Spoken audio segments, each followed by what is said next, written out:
Santa Ceia.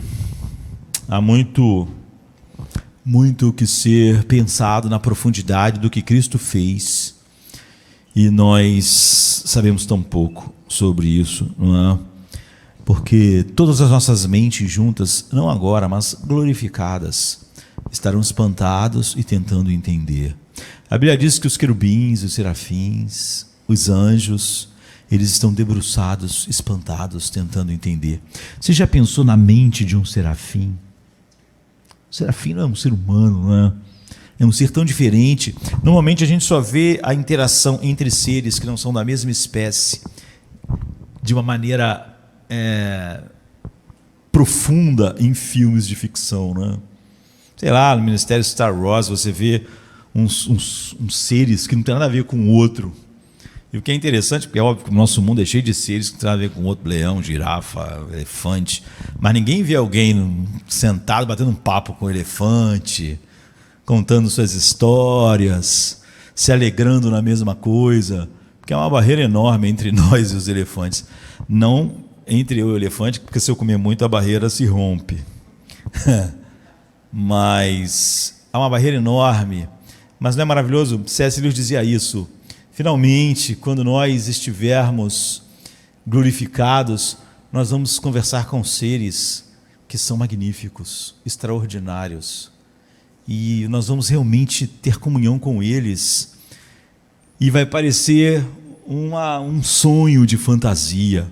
Você e um querubim, você e um serafim, você e uma criatura vivente, todas as coisas que Deus criou que nós nem imaginamos. Racionais, conversando, meditando sobre a mesma coisa ainda, a cruz. Então a Bíblia diz que eles estão debruçados olhando para a igreja, porque através da igreja e através do que Deus faz na igreja, eles aprendem mais sobre a beleza de Cristo. O interesse deles não é bem a igreja, não é? Mas o que Cristo fez, não é? E isso está sendo desvendado aos olhos deles. Mesmo com suas mentes incríveis e sua santidade absoluta, uma mente que jamais passou um pensamento pecaminoso, está aprendendo e aprendendo. Imagine nós, como nós estamos no Beabá, no Jardim da Infância, e quando terminar essa vida ainda estaremos. E há tanto para olharmos. E alguns textos na Bíblia são tão impactantes e maravilhosos, não só pelo conteúdo, mas pelo que está acontecendo. Por exemplo, nós podemos dizer que João 17 é o santo dos santos da Bíblia. É o lugar mais misterioso, ao mesmo tempo mais revelador, mais incrível da Bíblia. Por quê? Por que, por exemplo, os puritanos achavam que João 17 é o santo dos santos da Bíblia? Havia uns que até exageraram e disseram que nunca iam pregar em João 17, porque era alto demais, santo demais. Certamente eu não acredito que Deus colocou algo na Bíblia para nós acharmos tão santo que não pregássemos a respeito daquilo. Mas porque é o único lugar onde você vê a segunda pessoa da Santíssima Trindade orando para a primeira pessoa da Santíssima Trindade, através do Espírito Santo. Você vê a Trindade de um jeito, numa intimidade que é maravilhoso. E naquela noite, aquelas horas que antecederam a morte de Jesus, e João 17 está naquilo, Jesus acabou o sermão e fez uma oração. Acabou o ensino e fez uma oração, cantou um hino, como a gente vai fazer, e então ele foi para o Getsêmani ser preso. Aquela noite toda foi assim, toda foi de coisas altíssimas, que são reveladas só através de João, não é? E João 14, a partir do 25, faz isso, e nos dá um vislumbre do que você tem que lembrar, de uma das coisas que você tem que lembrar e deixar encher seu coração quando pegar o cálice e pegar o pão, e saber que no cálice e no pão há um mistério infinito para todos os seres no céu e na terra. E Jesus diz assim, no versículo 25, Tenho-vos dito isto, estando convosco. Mas aquele Consolador, o Espírito Santo, que o Pai enviará em meu nome, esse vos ensinará todas as coisas, e vos fará lembrar de tudo quanto vos tenho dito. Deixo-vos a paz. A minha paz vos dou, não vou lá dou como o mundo a dá. Não se turbe o vosso coração, nem fiquem com medo. Ouvistes que eu vos disse, vou e venho para vós. Se me amasses, certamente exultarias de alegria, porque eu disse, vou para o Pai, porque meu Pai é maior do que eu. Eu vou-lo disse agora, antes que aconteça, para que, quando acontecer, vós acrediteis. Já não falarei muito convosco, porque se aproxima o príncipe deste mundo, e ele nada tem em mim. Mas é para que o mundo saiba que eu amo o Pai, e que faço como o Pai me mandou. Levantai-vos, vamos daqui. São as últimas palavras antes de se levantar, depois da ceia, depois do que ele falou da ceia, e ele fala, vamos, levantem-se, vamos para o Getsêmani. Chegou a hora, não é? Que ele gostava de falar. E uma das coisas mais surpreendentes, maravilhosas e doces da Bíblia, que mais faz eu gastar tempo pensando, é perceber que poucas horas antes de Jesus ser crucificado, ele estava preocupado com a paz, a alegria e a fé dos seus seguidores, daqueles que o Pai deu a ele. Isso por si só já não é grande demais. Pense nisso. Ele está prestes a ser torturado cruelmente daqui a poucas horas. E ele está prestes a ser torturado da forma mais horrível que a mente diabólica do ser humano conseguiu pensar fazer alguém sofrer. Os meios de tortura mais terríveis já inventados. Então não é só que ele está a poucas horas da morte, ele está a poucas horas de ser assassinado. Mas não só está a poucas horas de ser assassinado, ele está a poucas horas de ser assassinado da maneira mais cruel que a mente humana possa pensar. E não só ser assassinado da maneira mais cruel que a mente humana pode pensar em termos de dor, de vergonha, de desprezo, até que um ser era aniquilado, tanto a sua alma como o seu corpo. Mas ele está também prestes a morrer debaixo de algo muito pior do que todas essas coisas, se é que a gente naturalmente pudesse pensar em algo pior. Ele está a horas de morrer debaixo, esmagado, não por algo finito que o cosmo ou algo criado pode fazer, mas ele está a algumas horas de ser esmagado, como a uva que é pisada, e esmagado como o trigo do pão, mas esmagado pela mão infinita da ira de Deus. E o encargo que pesa sobre ele era solidificar nas almas dos seus seguidores 3 coisas: paz, alegria e fé. Essa era a preocupação dele algumas horas antes de tudo isso que eu falei acontecer.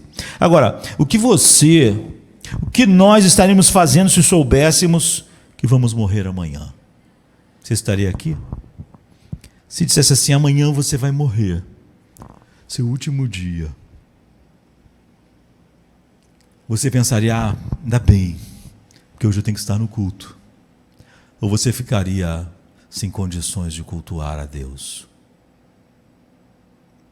Mas se dissessem para você, amanhã você vai ser assassinado, vão matar você, você estaria aqui? Você pensava, é amanhã, não é? E hoje tem culto, então eu posso estar no culto, que bom. Mas se falassem para você, não, amanhã você vai ser assassinado, mas da maneira mais cruel possível, você estaria aqui? O que estaríamos fazendo se soubéssemos que não apenas seremos mortos amanhã, mas torturados, além de qualquer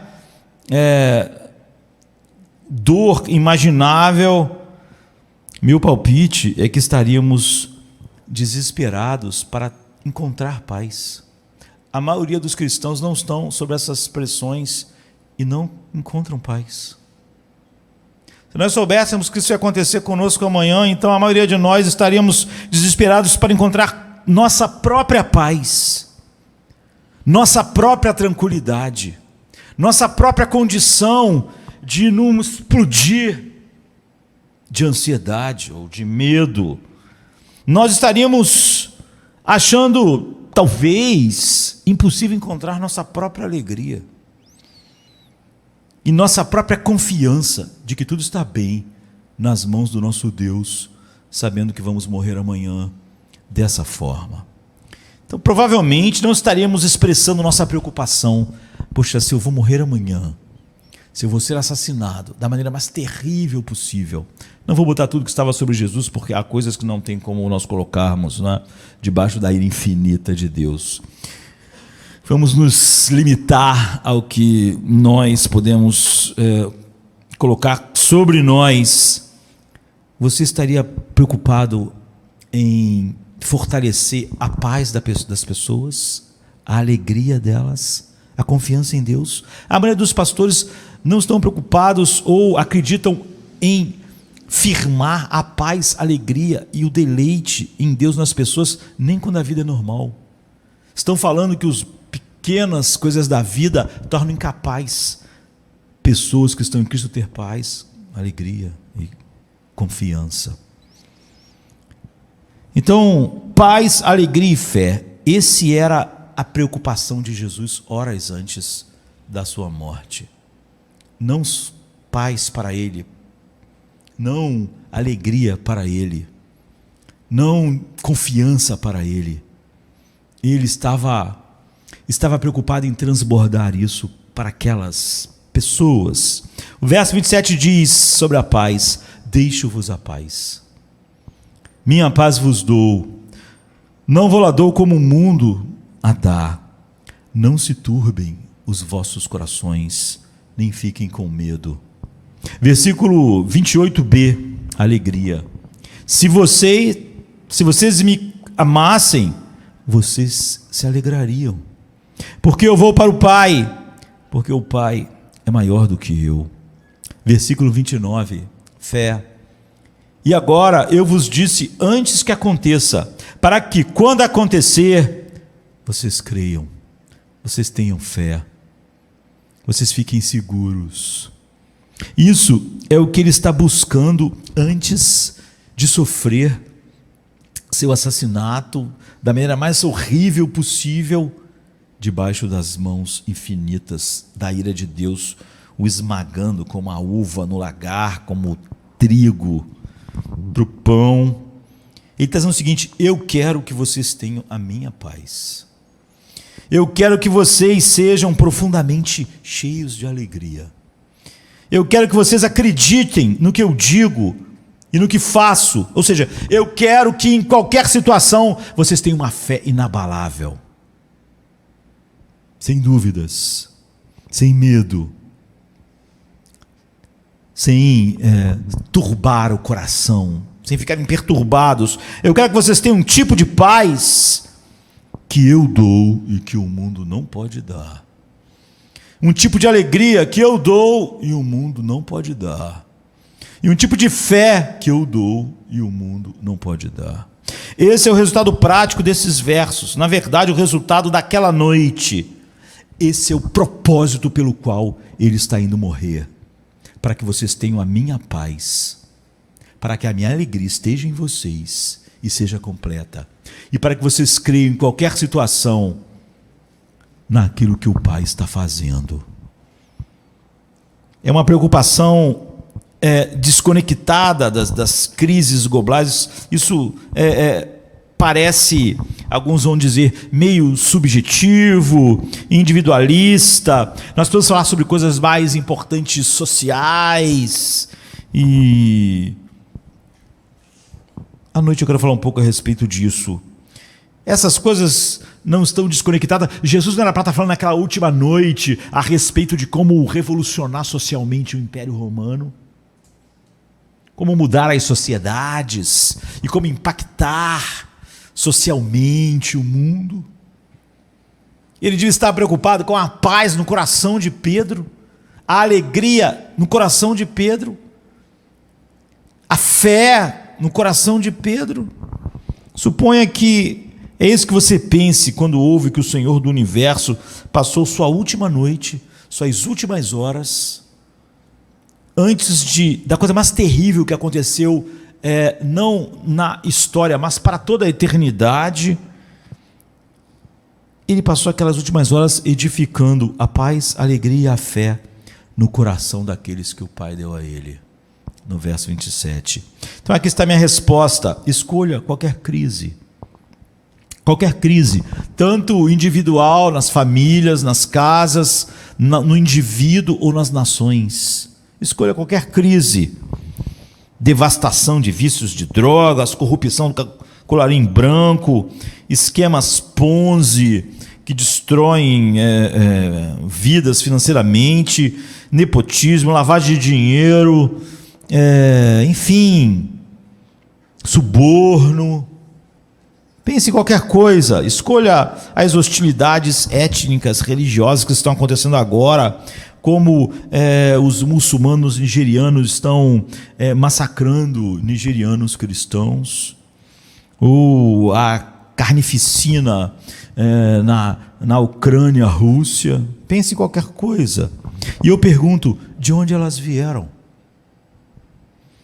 De onde vem esse impulso humano que impulsiona todos os comportamentos destrutivos individualmente, dentro de nós, dentro das casas, dentro de uma cidade como o Rio de Janeiro, dentro de um país como o Brasil e de um mundo? De onde vem? Eles vêm de corações desprovidos da paz de Cristo, da alegria de Cristo e da fé naquilo que o Pai está fazendo. Mas onde essa paz, essa alegria e essa fé dominam, isso é superado. Isso é vencido. Então, antes de chegar a ideia prática, relevante, se afastando disso, penso que não há nada mais importante, não é? E radicalmente transformador. É a coisa mais profunda, mais abrangente e mais duradoura, transformadora, considerar a paz, a alegria e a fé de Cristo do que qualquer outra coisa, qualquer outro assunto. Você pense que dar falar sobre casamento e como o homem tem que ser e como a mulher tinha que ser, seria o que faria os melhores casamentos. Mas o que faria eles assim era a paz, a alegria e a fé, a confiança de Cristo. Então, essa tríade de coisas que nas suas últimas horas ele está falando não são coisas fracas, são na verdade coisas vulcânicas. As únicas coisas que podem mudar as coisas, em qualquer nível. E algum dia o próprio Jesus virá novamente e arrancará todas as ervas daninhas e trará exatamente, finalmente, para o mundo curado, as três coisas que ele deu ao seu povo, enquanto esse mundo não estava curado. Enquanto isso, nós abrimos nossos olhos e pedimos que o Espírito Santo abra os olhos da nossa mente, do nosso coração, para ver, receber o que Ele está dizendo que está fazendo por nós na última noite. Senão, ao tomarmos a ceia, ela está vazia de significados. Então, o Novo Testamento, ele é confiável por quê? Não é? Por que eu posso ler isso e não preciso de mais nada? Por exemplo, o verso 25 e 26 diz: essas coisas os tenho falado enquanto ainda estou convosco. Mas o Consolador, o Espírito Santo, que o Pai enviará em meu nome, esse vos ensinará todas as coisas e vos fará lembrar de tudo o que vos tem dito. É óbvio que isso está muito concentrado nos discípulos que estão ali. Ele vai fazer vocês lembrarem, entenderem. Jesus está respondendo a pergunta para eles e para nós: como os documentos fundamentais da nossa fé, da igreja, serão criados para que sejam confiáveis e sólidos. Os apóstolos não tinham gravadores, câmeras de vídeo, estenógrafos, smartphones com câmeras. Como eles vão lembrar tudo que Jesus falou e ensinou naqueles 3 anos? Eles sequer ficaram pensando: olha, isso que ele está falando é importante, vamos anotar. Vamos anotar que a gente vai ter que lembrar no futuro essas coisas. Eles, quando chegaram no fim, nem entenderam nada. Não é? Eles nunca entendiam quando ele falava sobre morrer e ressuscitar. Então eles não tinham. Como eles vão lembrar? Como eles vão entender o que eles vão lembrar, já que eles, obviamente, naquele instante estão no escuro? Aqui está a resposta de Jesus. A sua resposta é tão importante quanto 2 Timóteo 3, 16, 17 diz, onde Paulo diz: toda a Escritura é inspirada por Deus e útil para o ensino, para a repreensão, para a correção, para a educação na justiça, para que o homem de Deus seja completo e habilitado para toda boa obra. Esse é o testemunho de Paulo sobre o Velho Testamento. Ele é inspirado por Deus, ele está dizendo, e portanto é confiável e é totalmente proveitoso para a nossa alma. Mas e o Novo Testamento? O Novo Testamento, quem dá o testemunho quanto a esses documentos é o próprio Cristo. A resposta de Cristo é: como eu vou confiar em tudo o que está aqui? Ele diz: em meu nome Deus enviará a vocês o Espírito Santo. E ele vai fazer vocês lembrar tudo o que eu disse. Vocês não anotaram. Vocês não têm câmeras e coisas que vão existir no futuro. Vocês, na hora que eu estava falando, não estavam nem entendendo.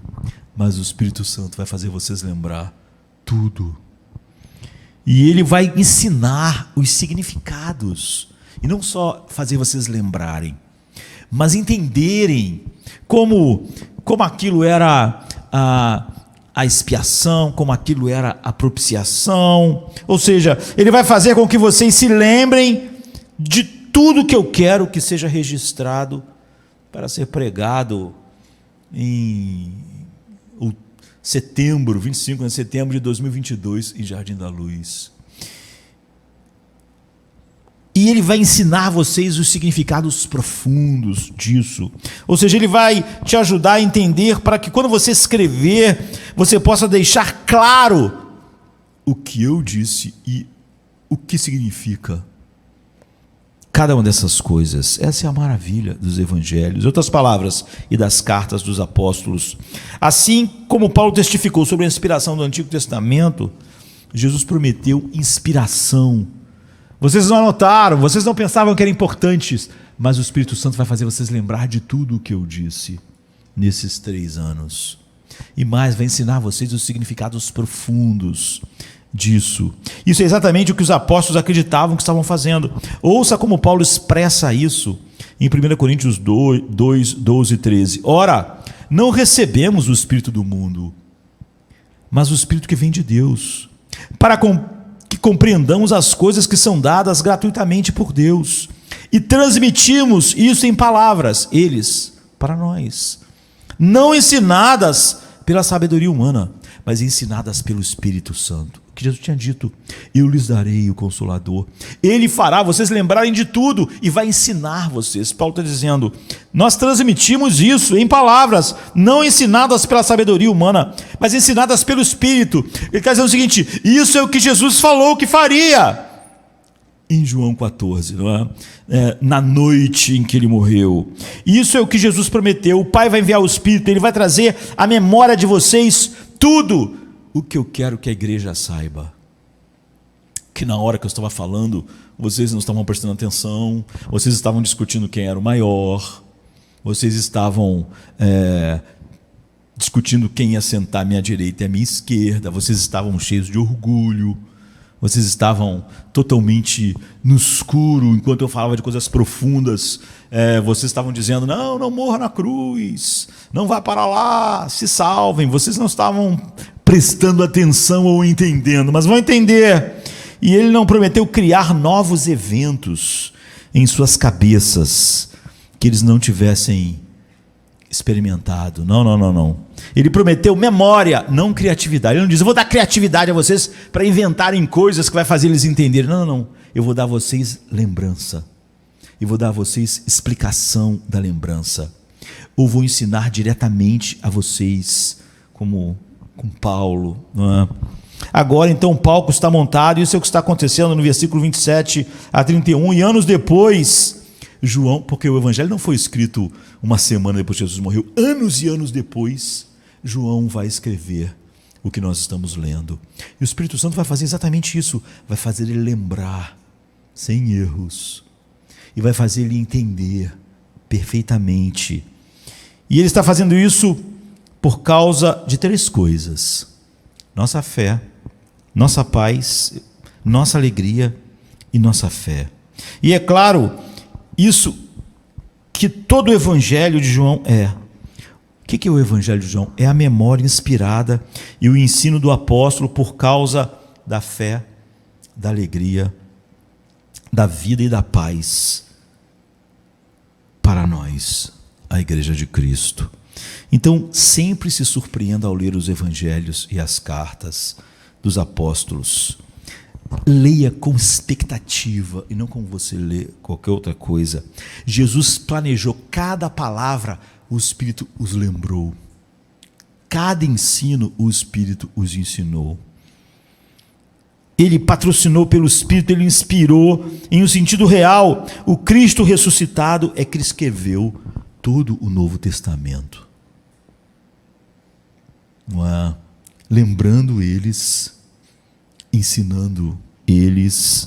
Não são livros comuns. Não misture a sujeira do humanismo secular ou do pensamento humano a esses livros. Surpreenda-se por ter algo que não é nem a sabedoria, nem a inspiração, nem nada que veio da mente humana.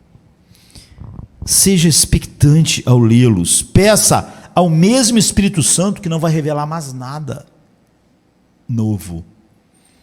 Peça ao mesmo Espírito Santo que inspirou a escrita para iluminar nossos corações, abrir nossos olhos na leitura.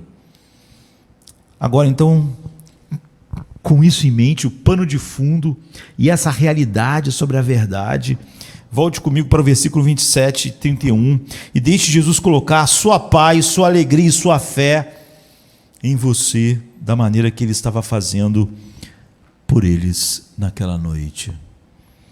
E a gente pode então retroceder, pois onde ele termina é o fundamento de tudo, ou seja, sua ida para a cruz. Você vê que quando ele acaba de falar, ele diz, vamos, ou seja, vamos para o Getsêmani, a hora chegou. O verso 30 a 31 ele diz, já não falarei muito convosco, porque vem o príncipe deste mundo, ele não tem direito nenhum sobre mim, mas eu faço como o Pai me ordenou, para que o mundo saiba que eu amo o Pai. Levantem-se, vamos partir daqui. Então eles estiveram no cenáculo depois da última ceia, e nós sabemos esses capítulos, 3 capítulos anteriores, como Jesus está falando com eles, e agora eles vão para o Getsêmani, Jesus vai ser preso, vai morrer, então ele coloca esse andar, não é, entre aspas, não é,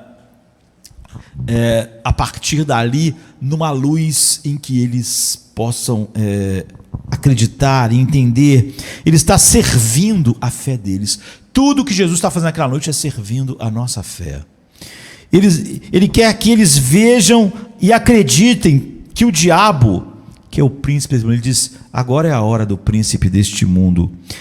Ele quer que eles acreditem em nós, que o diabo é real e ativo. Em um sentido crucial, também ele é totalmente impotente. Ele quer que eles vejam que ele é ativo e impotente. O versículo 30b e 31a diz: o governante deste mundo está chegando. Ele não tem direito sobre mim, mas eu faço como o Pai me ordenou. Então Satanás usa Judas, usa tantas outras coisas, não é? E Judas já está em suas tramas, mas Jesus está dizendo: não é por isso que eu vou morrer. Eu não vou morrer porque Judas me traiu.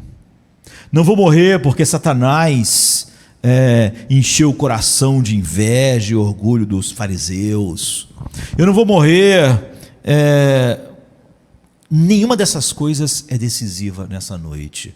Satanás não é decisivo, Judas não é decisivo. Por que não? Porque versículo 30 no final: ele não tem direito sobre mim. Literalmente, o diabo não tem nada em mim. Nada em mim. Ou seja, ele não tem nada em mim para acusar, nenhum pecado onde ele possa colocar o seu anzol, sem culpa, onde ele possa fazer qualquer acusação. Ele não tem nada em mim. Ele olha em todos os lugares da minha armadura de justiça e ele não encontra acesso à minha santa alma. Na minha armadura de justiça não há nenhuma falha, não há nada que Satanás possa encontrar, nada que ele possa encontrar em mim, nada, nenhuma falha na minha justiça, na minha santidade, na minha perfeição. Ele não tem uma fenda em minha armadura. Satanás é totalmente impotente para fazer qualquer coisa num homem sem pecado, no homem perfeito, Jesus Cristo. Então, por que Jesus é preso? Porque ele morre.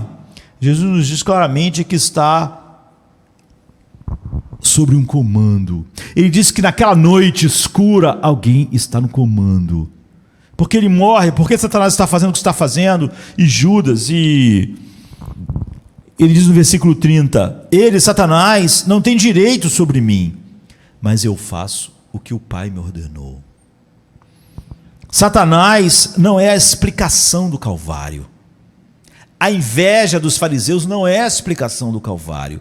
Judas não é a explicação do Calvário. Ele diz: eu faço, e isso vai acontecer porque o Pai ordenou. A única explicação do Calvário é Deus, o Pai. E Jesus dizendo: e eu faço tudo o que Ele me ordena. E Ele me ordenou ir para a cruz, tomar o cálice. Só há alguém decisivo nesta noite. Ele está edificando a fé, a alegria e a paz deles. Na noite mais escura do mundo, só tem um decisivo, e é meu Pai. Eu quero que você saiba, Jesus diz, e eu quero que o mundo inteiro saiba, que a traição demoníaca, a negação demoníaca de Pedro, né? A mentira demoníaca, a traição demoníaca, não estão governando essa noite. O amor está governando esta noite. Eu estou obedecendo ao Pai, versículo 31b, para que o mundo... Por que ele está obedecendo o Pai? Qual é a razão? Ele diz a razão: para que o mundo saiba que eu amo. Não há nada que ele diga para eu fazer que eu não faça. Nem a coisa mais inimaginável, morrer debaixo da sua ira infinita. Eu faço isso, e isso deve nos colocar no nosso lugar, não porque eu amo vocês pelo lugar, isso é resultado. Eu faço isso para que o mundo inteiro saiba, e o céu, como eu amo meu Pai. Não há nada que ele diga para eu fazer que eu não faria. Me humilhar, e ser obediente, e sofrer a morte de cruz. Então eu faço isso por uma razão: eu amo meu Pai, e se esse é o plano dele, eu farei por amor. Não sou controlado pelas mentiras das falsas testemunhas. Não sou controlado pela traição de Pedro. Não sou controlado pela traição vil de Judas. Não sou controlado pela malícia de Satanás. Eu sou controlado pelo Pai, pelo amor que eu tenho ao Pai. A cruz não era a raiz da coerção do mal, era a complacência do amor. Então as raízes da cruz remontam antes da criação do mundo, antes de haver Satanás, demônios, homens, pecado, onde o Deus Filho sempre amou infinitamente o Deus Pai. João 14:31, faço como o Pai me ordenou, para que o mundo saiba que eu amo meu Pai. Essa é a única explicação desta noite. Agora estamos prontos para examinar brevemente a fé no versículo 29, a alegria no versículo 28 e a paz no versículo 27, se entendemos até aqui. O fundamento para todas essas três coisas é que Satanás não comanda nada, nem os homens. Há uma única coisa que comanda: o amor soberano do Pai pelo Filho. É a única coisa no volante da história. Fé, versículo 29. E agora eu vos disse antes que aconteça, para que quando acontecer, vocês creiam. Ele já disse isso antes em João 13:19. Digo-vos isto agora, a saber, a traição de Judas. Antes que aconteça, para que quando acontecer, vocês acreditam que eu sou ele. Em outras palavras, além de todas as coisas que acontecem e aconteceram através de Jesus, tudo que ele fez, tudo que aqueles homens presenciaram, Pedro se aproxima dizendo: se afaste de mim, porque eu sou um homem pecador. Quem é este que até o vento e o mar obedecem? Quem é esse que ressuscita mortos? Além de todas as coisas que Jesus fez e falou, e todas as coisas que Jesus mostrou, que por si mesmas despertariam a fé, ele acrescentou isso: predição. Ele não apenas experimenta coisas dolorosas e faz coisas gloriosas para despertar a fé. Ele as prediz, tanto as coisas gloriosas quanto as coisas terríveis. E o objetivo da previsão é deixar claro quem está no comando. Não é Satanás, não é Pilatos, não é Herodes, não são os judeus, não são os soldados. Meu Pai está no comando. Atos 4:27 diz assim: porque verdadeiramente contra o teu santo filho Jesus, que tu ungiste, se juntaram não só Herodes, mas Pôncio Pilatos, como os gentios e os povos de Israel, para fazerem tudo o que tua mão e o teu conselho tinham anteriormente determinado que se havia de fazer. Eles falam isso porque eles tinham apanhado muito e estavam destruídos fisicamente, e falaram para eles assim: olha, vocês nunca mais vão pregar, hein? Vocês nunca vão pregar, porque se vocês pregarem, vocês vão ser presos e as coisas vão ser piores ainda. E é nesse contexto que ele está dizendo isso. Tudo que aconteceu com Cristo foi o Pai, e não foi o segundo conselho determinado. Então eles oram e dizem assim: agora, pois, ó Senhor, olha para as suas ameaças. E a gente imaginaria que eles vão orar assim: nos livra deles, eles nos bateram, e eles nos prenderam, eles falaram que se a gente falar de Cristo, eles vão fazer pior. Então nos livre. Mas não é isso. Eles declaram quem estava no comando de tudo, na morte de Cristo. E quando eles oram, por causa do que tinha acontecido com eles, o sofrimento que eles estavam, agora, pois, ó Senhor, olha para as suas ameaças. E em vez de ele falar assim: tira as ameaças para nós termos paz, isso já é o resultado daquela noite, eles oram uma oração incrível, porque eles dizem assim: agora, pois, ó Senhor, olha para as suas ameaças. E em vez de falar para tirar as ameaças, eles dizem assim: e concede aos teus servos que falem com mais ousadia a tua palavra. Ou seja, em vez de tirar a ameaça, nos dê mais coragem, paz e alegria para falarmos, porque tu estás no comando aqui. E por seu comando, Jesus está dizendo: eu estou no comando. João 3,35, 13,5, é por isso que ele diz: ninguém tira a minha vida. João 10,18, eu mesmo dou, para mostrar ao mundo, né, como ele explicou aqui, como ele ama o Pai. Portanto, confie em mim, É por isso que ele está dizendo: credes em Deus, crede também em mim. Coloquem sua fé em nosso trabalho, o Pai e eu, em nosso poder infinito. O mal nunca tem vantagem, mesmo na pior noite que esse mundo vai ver. Nós fazemos, não é Satanás que faz o Calvário, é o amor. Eu faço porque amo meu Pai. E se isso for verdade, na hora mais sombria da história, será verdade na tua hora mais sombria. Se o meu Pai está no comando, no meu assassinato, se o meu Pai é que está no comando, quando sua ira infinita cai sobre mim, se meu Pai está no comando, quando Satanás e o mundo inteiro estão agindo de maneira terrível nesta noite, o meu Pai estará no comando no dia mais triste da sua vida. Então tenha paz. Satanás nunca vai estar no comando no dia escuro da tua vida. Então tenha paz. Ele estava falando e trabalhando em suas últimas horas naquela noite para que a paz fosse edificada, a fé. Crede em Deus. Crede em Deus. Não há nenhuma situação em que não é Ele que está comandando. Ele está comandando o meu assassinato.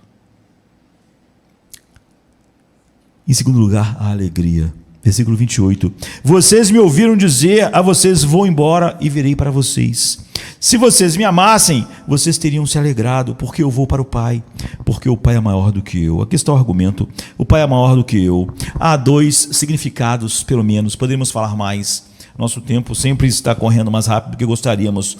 Um é que o Pai, durante a encarnação, é maior em glória e mais exaltado, porque Jesus se humilhou e se esvaziou da sua glória. E o Pai está em glória. Esse é um sentido. O outro significado é que desde toda a eternidade, o Pai tem sido aquele que gera o Filho eternamente. Que é aquele que eternamente é a imagem e o esplendor e a glória do Pai. Então, sua natureza é uma expressão, encontra uma expressão exata no Filho. Então você vê o poder, não há nada que o Pai tenha que o Filho não tem. O Filho é a expressão de tudo que o Pai é. Então os mesmos atributos, sabedoria infinita, poder infinito, mas sua glória tem um esplendor completo apenas no Filho. E mesmo que ele criasse ou criou, nós não sabemos, infinitos universos, nem nada disso pode, mesmo em universos que nunca tivessem caído em pecado, nada disso pode expressar a exata glória do Pai, a não ser o seu Filho incriado. De modo que eles são igualmente Deus, da mesma natureza divina, mas sempre tiveram diferentes papéis. E Jesus diz que por causa do papel único do Pai, o Pai planeja, o Pai faz tudo para mostrar seu amor infinito pelo Filho. O Pai elege, o Pai dá a ele um povo, ele está indo para a cruz por causa do plano eterno do Pai. E Jesus disse que por causa do papel único, o Pai é maior nesse sentido. Você vê, ele não é maior em nenhum atributo divino, ele não é maior como Deus. O Deus é uma trindade. E nossa alegria só pode existir na alegria de Cristo. E já que ele tem essa relação com o Filho, Jesus diz: vocês deviam se alegrar quando me veem voltar àquela experiência mais imediata que eu tenho com o Pai antes da fundação do mundo. Em outras palavras, a alegria de Jesus em estar perto do Pai deve ser a fonte da nossa alegria de estar perto dele. Devemos nos alegrar na alegria que Jesus tem na glória do Pai e na alegria que o Pai tem na glória do Filho. E parte da nossa alegria, ou o cerne da nossa alegria em Cristo, é a alegria de Cristo no Pai.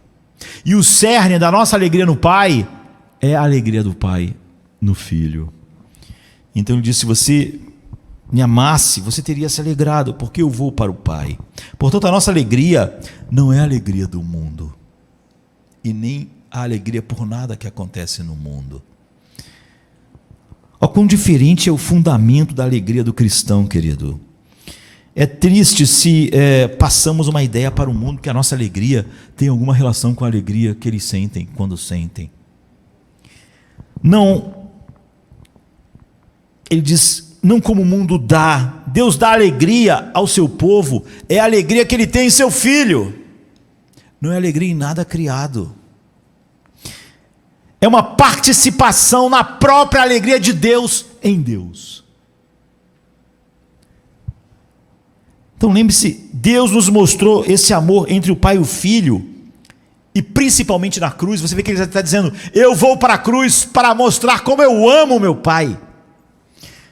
Versículo 31, faço como o Pai me ordenou, para que o mundo saiba que eu amo o Pai.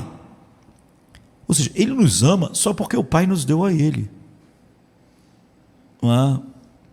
Ele só nos ama como parte do amor que ele tem ao seu Pai, e porque esse é o plano do seu Pai. Então, praticamente o que significa é que antes de ir para a cama toda noite, você devia orar, Pai, eu te louvo pelo amor que existe entre tu e o teu Filho eternamente. Eu te louvo pela alegria que vocês têm um no outro por toda a eternidade. E percebo que por esse amor, esse deleite e alegria que um tem no outro, no Espírito, é a única explicação para a cruz. Jesus disse, olhando para Jesus, o autor e consumador, Hebreus 12:12, né? Da fé, o qual pelo gozo que lhe estava proposto suportou a cruz e desprezou a afronta, e assentou-se à destra do trono de Deus. Portanto, o meu perdão, que eu vou celebrar na ceia agora, a minha justiça, a minha vida, depende de uma única coisa, do amor que o Pai tinha pelo Filho e do Filho pelo Pai, e não em nada a ver comigo mesmo.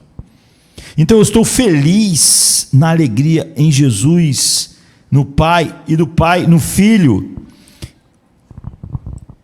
Eu devorar, e eu te agradeço por me dar um gosto desta alegria e me puxar para ela.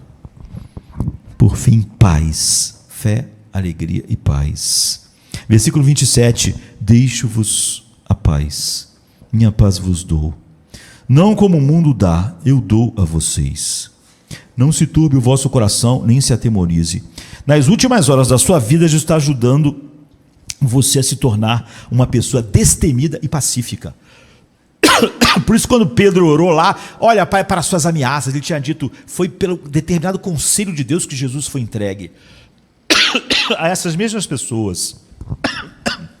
Olha agora, Pai, para a ameaça deles, e nos encha de ousadia, de fé, de paz e alegria para pregarmos o Evangelho.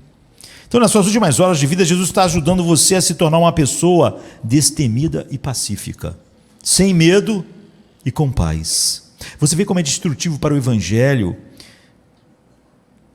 entre aspas, que racionaliza a falta de paz e desespero no coração de um filho de Deus, quando tudo que ele fez era exatamente para que nós tivéssemos paz, alegria e fé. E como é estranho para a Bíblia separar fé da paz e da alegria. A paz que ele tem em mente pode incluir a paz final de todas as coisas, quando o fim chegar, mas não é nisso que ele está focado, né? Nós sabemos disso porque ele diz, não se turbe o vosso coração, nem tenham medo. Ele tem em vista o coração deles, e a paz no coração, e a falta de medo no coração, as águas tranquilas do seu coração. Ele quer o seu povo livre do medo e da ansiedade agora. E ele sabe que o único tipo de paz de coração que o mundo pode dar é a paz de espírito baseada, a paz tênue, não é? Baseada nas circunstâncias. Se o mundo puder eliminar todos os nossos problemas por meio de seguro de saúde, aposentadoria, proteção, né, seguro contra enchentes, abrigos antibomba, vacinas e dispositivos que economizam a mão de obra para a gente trabalhar menos horas por dia, então o mundo pode ter um pouco de tranquilidade, que logo é abalada quando qualquer coisa é abalada em toda a estrutura que nós estávamos construindo, e mesmo durante ela nós conseguimos viver sem paz. Mas Jesus, no meio do versículo 27, diz: não vou lá dou como o mundo a dá, ou não dou a minha paz como o mundo dá. Ele está dizendo o seguinte: a minha fé não tem nada a ver com esse mundo. A minha paz é a paz que eu tenho em meu Pai, e que meu Pai em mim, porque mesmo no dia mais escuro, só Ele está no comando. E no dia mais escuro da sua vida, se Ele pode estar no comando no meu assassinato, na cruz, então que dia escuro Ele não está no comando? Se Ele está no dia mais escuro da história, o dia mais escuro da tua história não é nada para Ele. Ela é dada e domina apesar dessas circunstâncias, como Ele estava em paz. Aqui está, como Jesus diz em João 16:33, eu vos disse essas coisas para que em mim vocês tenham paz. No mundo vocês terão aflições, mas se alegrem, se animem nestas tribulações. Eu venci o mundo. Sua paz e não a nossa paz. Ou seja, em outras palavras, nossa paz não vai fazer sentido para o mundo. Se Jesus nos deu uma paz que o mundo não pode dar, nós temos que ter uma paz que o mundo não pode entender. É por isso que Paulo chama isso em Filipenses 4:7 de a paz que excede a todo entendimento. O entendimento humano não pode nem produzir essa paz, nem entender. Como aquele homem que vai ser crucificado daqui a horas, debaixo de terrores terríveis, e terrores ainda que eles nem podiam imaginar, que era infinita de Deus, podia ter paz. A razão última é que não é uma paz humana, é a paz de Deus que excede todo entendimento. É a minha paz, é a paz que há entre o Pai e o Filho. Essa é a paz que Ele dá. É a paz que não tem nada a ver com o que acontece no universo. É a paz que existe entre eles muito antes de qualquer coisa existir. Versículo 27a: deixo-vos a paz. A minha paz vos dou. Minha paz, eu não vou criar a paz de vocês. Eu não vou criar uma paz para Josemar, uma paz para João, uma paz para José, uma paz para Maria. Eu não vou criar uma paz para vocês. Eu não estou criando sua paz, Josemar. Eu estou compartilhando a minha paz. Eu estou trazendo a minha paz para o teu coração, através da cruz. E eu podia dizer: sua paz, Jesus, eles estão prestes a te assassinar. Que tipo de paz é essa que diante do seu assassinato, da pior forma possível, da maneira mais prolongada, da maneira que fere mais a alma? E ele vai responder: paz perfeita, paz com meu Pai, paz que sempre existiu, paz que nunca foi maior, paz que não pode ser menor, minha paz. Amanhã eu irei para a cruz, e quando eu for para a cruz, ali eu vou abrir a porta para que as minhas ovelhas entrem na paz do meu Pai. E justificados pelo meu sangue, vocês vão ter paz com meu Pai. A paz que eu tenho com Ele antes que o mundo existisse. Eu satisfarei a sua justiça, vou comprar o perdão de vocês, vou providenciar, não só satisfazer a justiça do Pai, mas providenciar a minha justiça para vocês. E eu levarei vocês a mesma paz que eu desfruto com meu Pai por toda a eternidade. E nada e ninguém pode tirá-la de vocês, como nada e nem ninguém pode tirar a paz que existe entre o Pai, o Filho e o Espírito Santo. Minha paz vos dou, não como o mundo dá. Portanto, não se turbe o vosso coração, nem se atebonize. Receba a minha fé, a fé que no momento mais escuro, e em que eu vou estar esmagado pela mão onipotente do meu Pai, eu ainda vou estar confiando nele. Essa é a fé que eu dou a vocês. A fé que é a pior coisa que se pode imaginar, o inferno infinito, que é o que vai estar sobre mim, não pode tirar.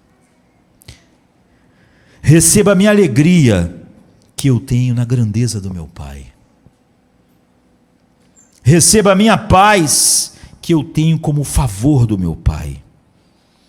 Fé, alegria e paz dele, Pai, Filho e Espírito Santo, e agora a sua, por causa do cálice e do pão. Eu só posso dizer, para nós cearmos, que nós temos um Salvador incrível e uma grande salvação. E o que ela dá excede a todo o entendimento nosso, dos querubins, dos serafins, de tudo o que foi criado por Deus. Vamos ficar de pé, vamos orar.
Take me